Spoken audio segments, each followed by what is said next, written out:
نبی نے کیا کہہ دیا؟ آج کے بعد میں شہد کو ہاتھ نہیں لگاؤں گا۔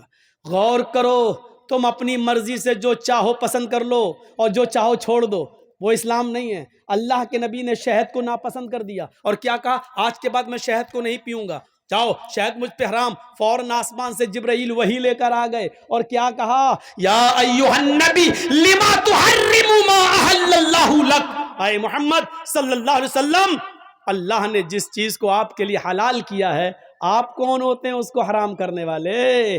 لما تحرم ما احل اللہ لک، آپ نے اس چیز کو اپنے اوپر حرام کیوں کیا ہے جس کو اللہ نے حلال کیا؟ اس قرآن کی آیت سے آپ کو پتہ چل رہا ہے کیا مطلب ہوا؟ اس کا مطلب یہ ہوا کہ اللہ کی طرف سے اگر کوئی چیز حلال ہے تو اس کو حرام کرنے کا اختیار اور حرام کرنے کا پاور محمد رسول اللہ کو بھی حاصل نہیں ہے۔ تو پھر ہمیں اور آپ کو یہ کیسے حاصل ہو جائے گا کہ ہمیں جو پسند ہو وہ عمل کر لیں اور جو چیز ہمیں پسند نہیں ہے اس پر ہم عمل نہ کریں؟ جو چیز میری مرضی کے مطابق ہو اس کو ہم مان لیں اور جو چیز میری مرضی کے مطابق نہ ہو اس کو ہم چھوڑ دیں؟ یہ کیسے ہو سکتا ہے جب نبی اپنی مرضی کے خلاف شہد کو حرام نہیں کر سکتے اپنے اوپر؟ جب نبی کو یہ پاور حاصل نہیں ہے تو تمہیں یہ پاور اور ہمیں یہ پاور کس نے دے دیا ہے؟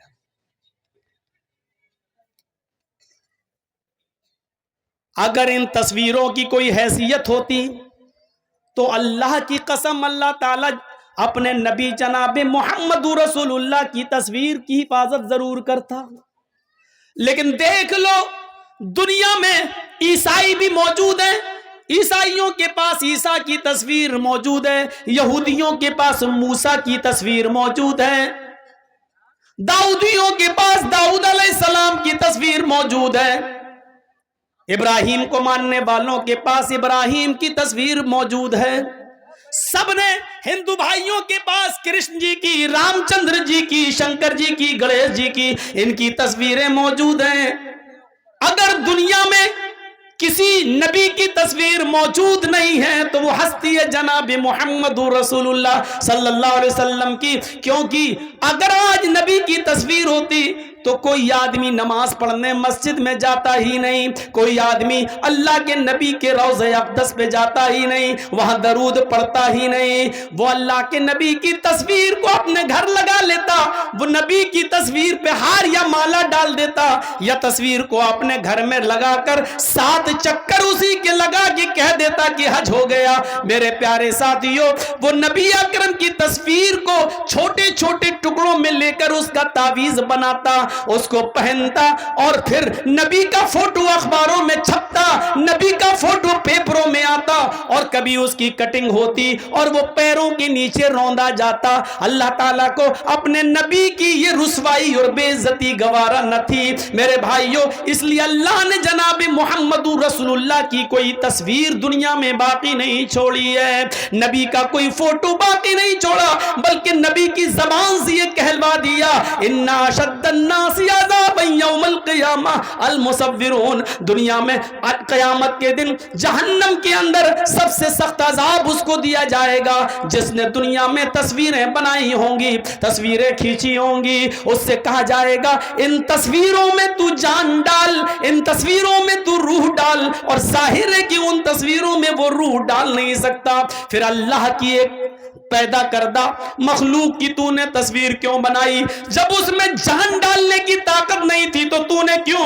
اے شادیوں میں دولہا اور دلہن کے فوٹو کھینچنے والوں، اے اپنے بستروں پر، اپنے بیڈ پر شادی کا میاں اور بیوی کا فوٹو لگا کر بیڈ پر چپکانے والوں، میاں اور بیوی کی تصویر اپنے کمرے میں لٹکانے والوں، تیار ہو جاؤ، اِنَّا أَشَدَّ النَّاسِ عَذَابًا يَوْمَ الْقِيَامَةِ۔ قیامت کے دن سب سے زیادہ سخت عذاب انہی کو ہوگا جو دنیا میں تصویریں کھینچتے ہیں، دنیا میں تصویریں بناتے ہیں، اور سب سے زیادہ سخت عذاب اُکِّلْتُ بِسَلْعُوتَ بِجَہَنَّمَ يَوْمَئِذٍ لَهَا۔ قیامت کے دن جہنم کھینچ کر لائی جائے گی، جہنم کے اندر 70,000 لگامیں پڑی ہوں گی اور جہنم کو کھینچ کر لایا جائے گا۔ جب جہنم کو کھینچ کر لایا جائے گا جہنم چیخ رہی ہوگی، اور سنو، ہاں سنو، قرآن سننے کے لیے بلایا، حدیث سننے کے لیے جرجیس کو دعوت دی، تو سنو، ہاں سنو، جہنم جب کھینچ کر لائی جائے گی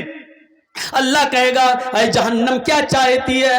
جہنم چیخے گی اور کہے گی اکلت بالثلاث، اے اللہ میرے اندر 3 قسم کے لوگوں کو پہلے ڈال، 3 گناہگاروں کو میرے اندر پہلے ڈال۔ اللہ کہے گا اے جہنم بتا تیرے اندر 3 کون سے گناہگاروں کو ڈالوں؟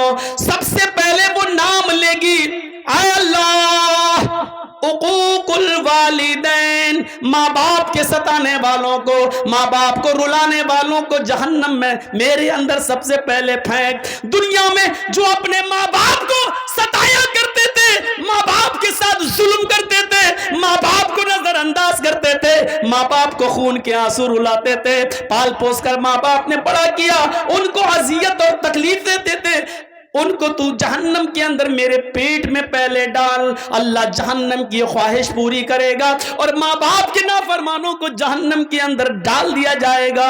پھر جہنم کہے گی شیخ زان، اے اللہ میرے اندر بوڑھا آدمی جو دنیا میں زنا کرتا تھا، بوڑھے لوگ جو دنیا میں زنا کرتے تھے، بڑھاپے کے باوجود وہ لڑکیوں کی جسموں سے کھیلا کرتے تھے، ان کی عزتوں کو تار تار کرتے تھے، ان کو بہلا پھسا کر اور ان کو غلط کام کے لیے آمادہ کرتے تھے، اے اللہ ان بوڑھے ان بزرگ زناکار لوگوں کو تو میرے اندر ڈال۔